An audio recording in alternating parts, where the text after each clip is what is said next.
துளாராசிக்காரர்களே, இந்த வீடியோ உங்களுக்கே தற்செயலா வந்ததுன்னு நினைக்காதீங்க. இப்போ நீங்க இந்த துளாராசி பலன் பார்க்குறீங்கன்னா, அதுக்கு பின்னால ஒரு காரணம் இருக்குங்க.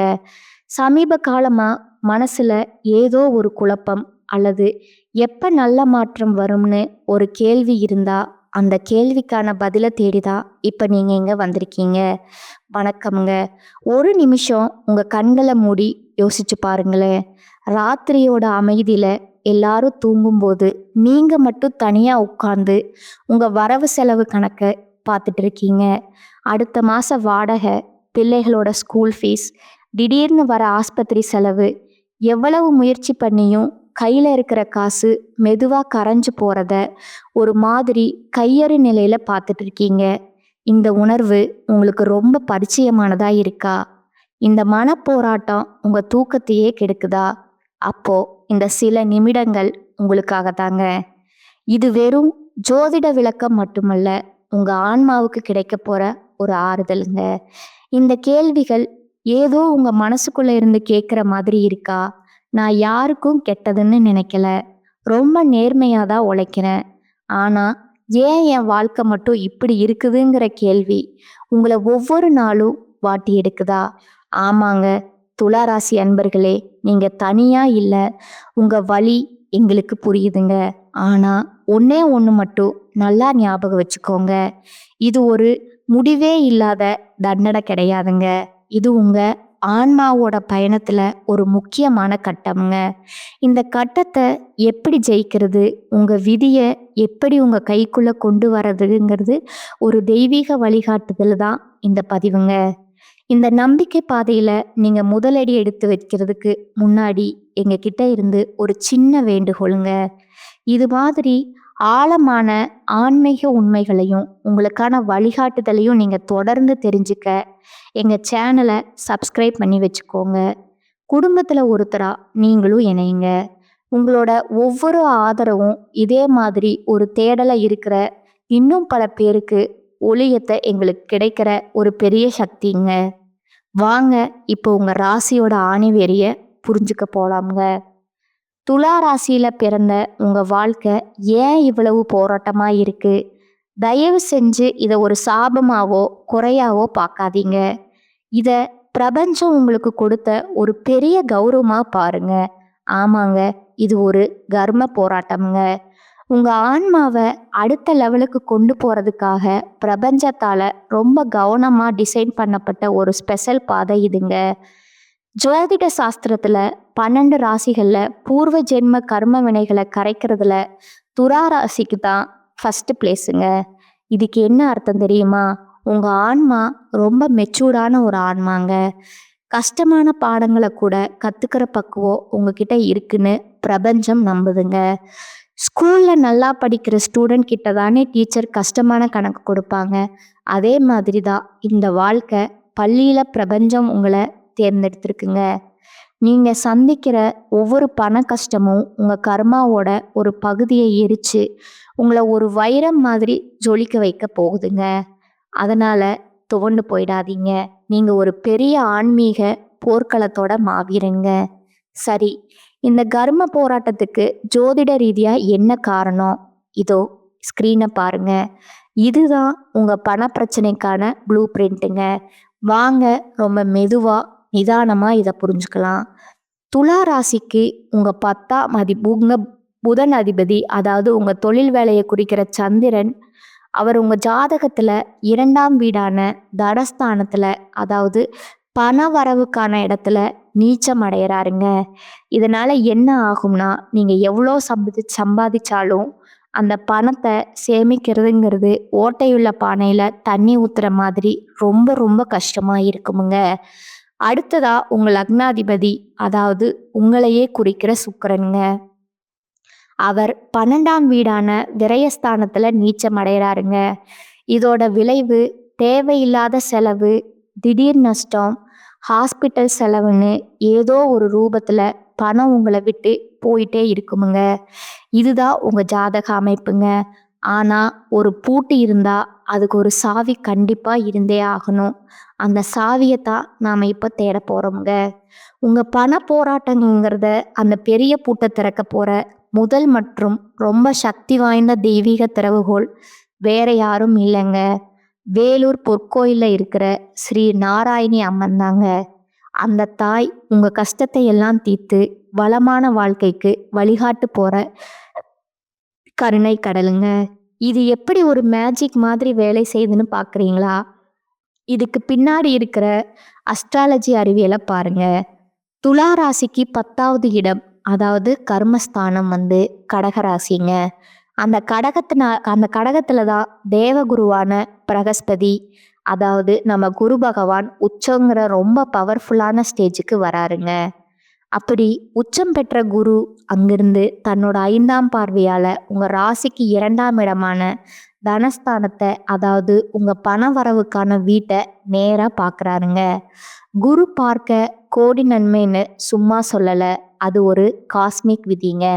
உங்க வருமானத்துக்கான வீட்டையே குரு பகவான் நேரா பார்க்கும்போது அந்த இடத்துல ஒரு டிவைன் எனர்ஜி உருவாகுதுங்க. நீங்க வேலூர் பொற்கோவிலுக்கு போய் அந்த நாராயணியை பார்க்கும்போது அந்த உச்சம் பெற்ற குருவோட முழு அருளும் உங்களுக்கு கிடைக்குதுங்க. அது உங்க செல்வத்துக்கான எல்லா தடைகளையும் உடைச்சு புதுசா கதவுகளை திறந்து விடுதுங்க. இந்த மகா சக்தியோட அருளை முழுசா வாங்கிக்க நீங்க என்ன செய்யணும்? முதல்ல உங்க குடும்பத்தோட அந்த கோவிலுக்கு போங்க. தனியா போறதை விட குடும்பமா போகும்போது அதோட பவர் பல மடங்கு அதிகமாகுமுங்க. 2வது, என் பாரமெல்லாம் உன்னோடது தாயின்னு ஒரு முழுமையான சரணாகதி உணர்வோட போங்க. உங்க கவலை, உங்க கோரிக்கை எல்லாத்தையும் அவ காலில் வச்சுட்டு மனசை காலியாக்கிட்டு அவளை பாருங்க. நாம பாரத்தை இறைவன் மேல போட்டா அவன் அதை ஏத்துப்பான். குறிப்பா அமாவாசை இல்ல பௌர்ணமி மாதிரி நாட்கள்ல போறது ரொம்ப விசேஷமுங்க. கோவிலுக்கு போக முடியாதவங்க உங்க வீட்டில் பூஜை ரூம்ல ஒரு விளக்கேத்தி ஓம் நமோ நாராயணிங்கிறத, இந்த சக்தி வாய்ந்த மந்திரத்தை 108 முறை மனசுருகி சொல்லுங்க. அந்த மந்திரத்தோட வைப்ரேஷன் உங்க வீட்டில் இருக்கிற நெகட்டிவ் எனர்ஜியை அழிச்சு ஒரு தெய்வீக கவசத்தை உருவாக்குமுங்க. சரி, இப்ப குருவோட அருளால நாராயணியோட கருணையால பணம் வர ஆரம்பிச்சிடுது. புது புது வாய்ப்புகள் கதவை தட்டுது. ஆனா வந்த பணம் கையில நிக்கணுமே. அந்த ஓட்டப்பான கதை ஞாபகம் இருக்கா? இப்போ அந்த ஓட்டைகளை அடைச்சு செல்வத்தை எப்படி நம்ம கிட்டேயே தக்க வச்சுக்கிறங்கிற ரகசியத்தை பார்க்கலாம் வாங்க. குழப்பிக்காதீங்க. இங்க 2 பவர்ஃபுல்லான கோவில்கள் இருக்குதுங்க. ஒன்று வேலூர் நாராயணி. அவங்க ஒரு டேமோட கதவை திறந்து தண்ணி வேகமா வர்ற மாதிரி உங்களுக்கு செல்வத்தை வர வைப்பாங்க. இன்னொன்று மகாபலிபுரத்துல கடலோரமா படுத்து அருள் பண்ற ஸ்தலசைன பெருமாளோ நிலமங்கை தாயாருங்க. இவங்க அந்த டேம்ல இருந்து வர தண்ணிய உங்க வயலுக்கு மட்டும் கொண்டு வந்து ஒரு சொட்டு கூட வீணாகாம பாத்துக்கிறவங்க. சிம்பிளா சொல்லணும்னா வேலூர் உங்களுக்கு வருமானத்தை கொடுக்குமுங்க. மகாபலிபுரம் அந்த வருமானத்தை லாபமா மாத்தி உங்ககிட்டயே தங்க வைக்குமுங்க. ஒன்று ஈர்ப்பு சக்தி, இன்னொன்று காப்பு சக்திங்க. இந்த காப்பு சக்தியை எப்படி ஆக்டிவேட் பண்ணுறது? மகாபலிபுரம் கோவிலுக்கு போகும்போது அங்கே இருக்கிற நிலமங்கை தாயாருக்கு மகாலட்சுமிக்கு ரொம்ப பிடிச்ச தாமரை பூக்களை வாங்கி கொடுத்து மனசார வேண்டுங்க. அதோட உங்கள் வீட்டில் செய்யக்கூடிய ரொம்ப சிம்பிளான ஆனால் பவர்ஃபுல்லான ஒரு பரிகாரம் இருக்குதுங்க. உங்கள் வீட்டு தலைவாசல்ல ஒரு மாய இலை தோரணம் கட்டுங்க. ஒவ்வொரு வெள்ளிக்கிழமையும் பழையதை மாற்றிட்டு புதுசாக கட்டுங்க. இந்த மா இலைகள் வீட்டுக்குள்ளே வர கண் திருஷ்டி, நெகட்டிவ் எனர்ஜி எல்லாத்தையும் தனக்குள்ளே இழுத்துக்கொண்டு சொல்லுவாங்க. மகான்கள் கூட சூட்சும ரூபத்தில் இந்த இலைகளில் வாசம் செய்கிறதா ஒரு ஐதீகம் உண்டுங்க. இது உங்கள் வீட்டுக்கும் சரி உங்கள் செல்வத்துக்கும் சரி ஒரு தெய்வீக பாதுகாப்பை கொடுக்குமுங்க. வெறும் பரிகாரங்களை மட்டும் சொல்லிட்டு போனால் போதுமா? இது நிஜ வாழ்க்கையில் எப்படிப்பட்ட அற்புதங்களை செஞ்சுருக்குன்னு ஒரு சக்தி வாய்ந்த உதாரணத்தை பார்க்கலாம் வாங்க. நம்பிக்கைங்கிறது கேட்கறதுல இல்லை, உணர்றதுல இருக்குங்க. இந்த ஒரு சம்பவம் உங்கள் நம்பிக்கையை நிச்சயம் பலப்படுத்துங்க. ஒரு காலத்தில் தென்னிந்திய சினிமாவில் ரொம்ப பிரபலமான ஒரு நடிகர் இருந்தாருங்க. அவரோட வெற்றிக்கு காரணம் வேலூர் நாராயணி அம்மன் தான் அவர் முழுசா நம்பினாருங்க. அதனால ரெகுலரா அந்த கோவிலுக்கு போயிட்டு வருவாருங்க. அவர் தொட்டதெல்லாம் ஹிட் தாங்க. காலப்போக்கில் புகழ், பணம், பிஸியான ஷூட்டிங்னு கோவில் போகிறது கொஞ்சம் கொஞ்சமாக நின்று போச்சுங்க. மெதுவாக கோவிலுடனான தொடர்பே அவர் விட்டுட்டாருங்க. என்ன ஆச்சரியம்னா, எப்போ அவர் கோவிலுக்கு போகிறத நிறுத்தினாரோ அப்பவே அவரோட சினிமா வாழ்க்கையும் சரிய ஆரம்பிச்சிருச்சுங்க. படங்கள் பிளாப் ஆச்சு, வாய்ப்புகள் குறைஞ்சுதுங்க. என்ன நடக்குதுன்னே புரியாம பயங்கரமான உளைச்சல்ல ஒரு ஜோதிடரை போய் பார்த்தாருங்க.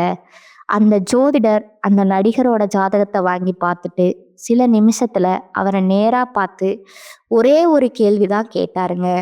ஏன் வேலூர் நாராயணி கோவிலுக்கு போறத நிறுத்தினீங்க? அந்த நடிகர் அப்படியே ஷாக்காயிட்டாருங்க. தன் மனசுக்குள்ள மட்டும் வச்சிருந்த யாருக்கிட்டையும் சொல்லாத ஒரு விஷயத்த இவர் எப்படி இவ்வளோ கரெக்டா சொன்னார்னு ரொம்பவே ஆச்சரியப்பட்டு போனாருங்க. ஜோதிடரோட அட்வைஸை கேட்டுட்டு அந்த நடிகர் உடனே வேலூர் கோவிலுக்கு கிளம்பிட்டாருங்க. அங்க அம்மனை தரிசிச்சு மனமுருக வேண்டிக்கிட்டு அந்த ஜோதிடருக்கு ஃபோன் பண்ணி சொன்ன வார்த்தைகள் இதுதான். சார், நான் இப்போ கோயிலில் இருக்கேன், நீங்கள் சொன்ன மாதிரியே வந்துட்டேன். இங்கே இருக்கிற எல்லாரும் என்ன சார் இவ்வளோ நாளாக ஆளையே காணோம், எங்கே போயிருந்தீங்கன்னு கேட்குறாங்க. எனக்கு என் பழைய நினைவுகள் எல்லாம் வருது. தொலைஞ்சு போன என் பழைய சக்தி, என் பழைய நான் திரும்பவும் எனக்கு கிடைச்ச மாதிரி ஃபீல் பண்ணுறேன் அப்படின்னு குரல் தழுதழுக்க சொன்னாராம்.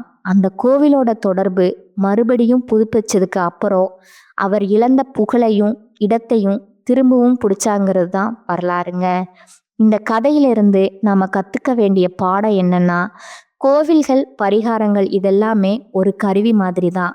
ஆனால் அந்த கருவிகளை இயக்க போகிற உண்மையான பவர் உங்களுக்குள்ளே இருக்கிற நம்பிக்கை தாங்க. அந்த அசைக்க முடியாத நம்பிக்கை தான் உங்கள் வாழ்க்கையோட மிகப்பெரிய மூலதனம். நான் இத்தனை பரிகாரம் செஞ்சும் கோயிலுக்கு போயும் என் வாழ்க்கையே மாறலைன்னு ஒருவேளை நீங்கள் நினைக்கலாம். அப்போ அமைதியாக ஒரு இடத்துல உட்கார்ந்து உங்கள் மனசாட்சிக்கிட்ட இந்த கேள்வியை கேளுங்க. நான் பிறந்து இத்தனை வருஷம் ஆகுது, இந்த சமூகத்துக்கு பசியில் வாடுற ஒருத்தருக்கு, உதவி தேவைப்படுற ஒருத்தருக்கு நான் என்ன கொடுத்துருக்கேன் அப்படின்னு உங்களையே நீங்கள் கேட்டுக்கோங்க. வாங்கிறதுக்கு முன்னாடி கொடுக்கணுங்கிறது தான் பிரபஞ்சத்தோட விதிங்க. நீங்கள் கொடுக்குற ஒரு கைப்பிடி அரிசி தான் நாளைக்கு உங்களுக்கு ஒரு மூட்டையாக திரும்ப வருமுங்க. நீங்கள் போடுற சின்ன விதை தான் நாளைக்கு உங்களுக்கு நிழல் தர பெரிய மரமாக வளருமுங்க.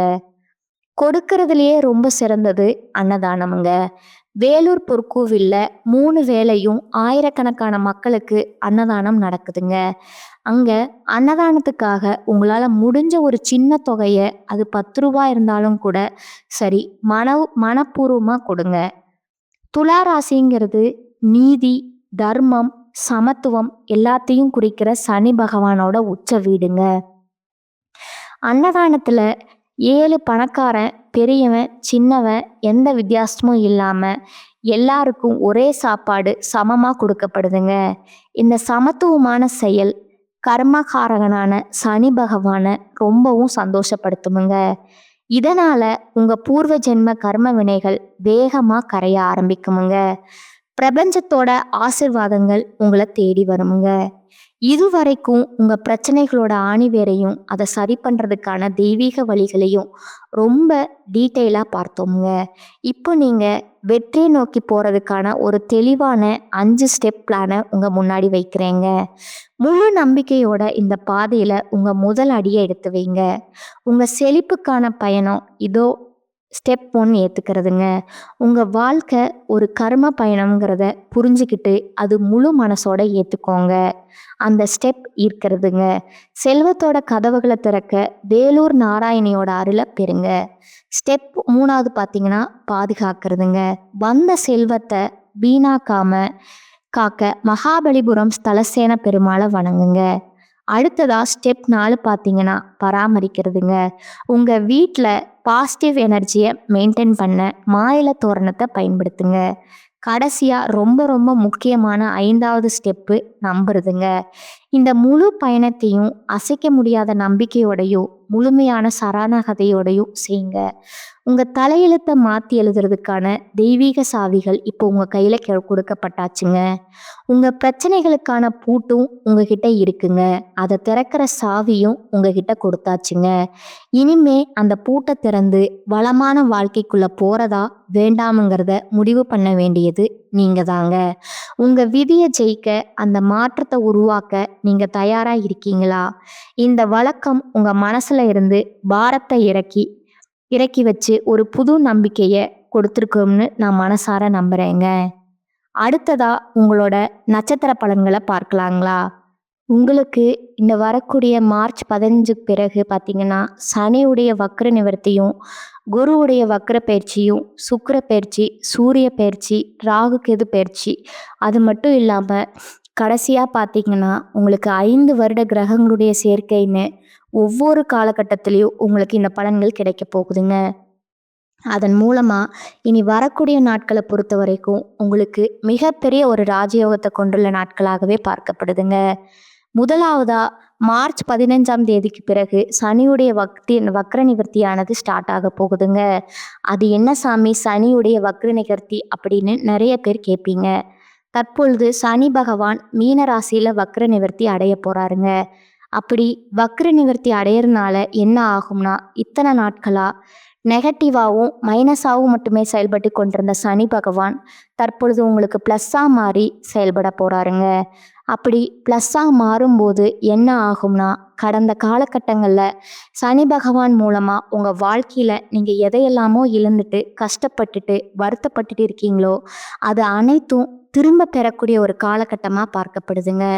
அதற்கு அடுத்ததாக குருவுடைய வக்ர நிவர்த்திங்க. இத்தனை நாட்களாக குரு பகவான் பார்த்தீங்கன்னா உங்களுடைய ராசியில் 2ஆம் இடத்துல இருந்ததுனால தான் பொருளாதாரத்தில் மிகப்பெரிய பின்னடைவும் எந்த ஒரு முன்னேற்றமும் லாபம் எதுவுமே இருந்திருக்காதுங்க. தற்பொழுது 2ஆம் இடத்துல இருந்து 3ஆம் இடத்தை நோக்கி லக்னஸ்தானத்தை நோக்கி குரு பகவான் போகிறதுனால ஒட்டுமொத்த குரு பயிற்சி பலனும் தற்பொழுது உங்களுக்கு முழுமையாக கிடைக்க போகுதுங்க. அதன் மூலமாக பொருளாதாரத்தில் ஒரு மிகப்பெரிய அசுர வளர்ச்சி அப்படிங்கிறது வரக்கூடிய நாட்களில் உங்களுக்கு காத்துட்டு இருக்குதுங்க. அதற்கு அடுத்ததா சுக்கிர பயிற்சிங்க. சுக்கிர பயிற்சியை பொறுத்த வரைக்கும் சுக்கிர பயிற்சியை பொறுத்த வரைக்கும் பார்த்தீங்கன்னா சுக்கிர பகவானை ராசி அதிபதியாக கொண்டது ரிஷபராசிக்காரர்களும் நீங்களும் தாங்க. என்னதான் சுக்கிரனை ராசி அதிபதியாக கொண்டிருந்தாலும் எதுக்குங்க இவ்வளோ கஷ்டம் வருது? குறிப்பாக பார்த்தீங்கன்னா பணத்தில் அதிகமாக நெருக்கடியை சந்திக்கிறது யாருன்னு பார்த்தீங்கன்னா அது முழுக்க முழுக்க நீங்கள் தாங்க. இதற்கு காரணமும் உங்களுடைய குணங்கள் மட்டும்தாங்க. ஆனால் இனி வரக்கூடிய இந்த சுக்கிர பயிற்சி காலகட்டங்களில் ஒரு உச்சத்திற்கு போகக்கூடிய வாய்ப்புகள் பார்த்தீங்கன்னா உங்களுக்கு அதிகமாகவே இருக்குதுங்க. ஒருத்தன் வாழ்க்கையில் கொடி கட்டி பறக்கிறான்னா அவனை பார்க்குறவங்க எல்லாருமே அவனுக்கு என்னப்பா சுக்கிரன் உச்சத்தில் இருக்கார் அப்படின்னு சொல்லுவாங்கங்க. அந்த அளவுக்கு உச்சத்திற்கு போகக்கூடிய வாய்ப்புகள் பார்த்தீங்கன்னா உங்களுக்கு அதிகமாகவே இருக்குதுங்க. அடுத்ததா ராகு கேது பயிற்சிங்க. ராகு கேது பயிற்சின்னு சொன்னாவே எல்லாருமே பயப்படுவாங்க. ஏன்னா கடந்த காலகட்டங்களில் அதனால் நிறைய இழப்புகள் பண கஷ்டம் இந்த மாதிரி நடந்திருக்குமுங்க. ஆனால் இனி வரக்கூடிய ராகு கேது பயிற்சி காலகட்டம் அப்படிங்கிறது தற்பொழுது வரக்கூடிய காலகட்டம் கடந்த காலகட்டத்தில் ஏற்பட்ட உடல் சார்ந்த பிரச்சனைகள் அனைத்தும் முழுவதுமாக நிவர்த்தி பண்ணக்கூடிய ஒரு காலகட்டமாகவே அமைஞ்சிருக்குதுங்க. அடுத்ததா பார்த்தீங்கன்னா உங்களுடைய நட்சத்திர பலன்களை பார்க்கலாங்களா? முதலாவதா சித்திரை 3, 4ஆம் பாதங்கள். இனி வரக்கூடிய நாட்களில் மாணவர்கள் சக மாணவர்களுடன் பழகும்போது கவனம் தேவைங்க. கல்வியில் வெற்றி பெற கூடுதலாக உழைக்க வேண்டி இருக்குமுங்க. மனதில் கொண்ட குறிக்கோளை அடையும் வர சுறுசுறுப்பாக செயல்பட்டு வெற்றி பெறுவீங்க. கெட்ட கனவுகள் உண்டாகலாமுங்க. எதிர்பாராத இடமாற்றம் ஏற்படுமுங்க. உஷ்ண சம்பந்தமான நோய் ஏற்படலாமுங்க.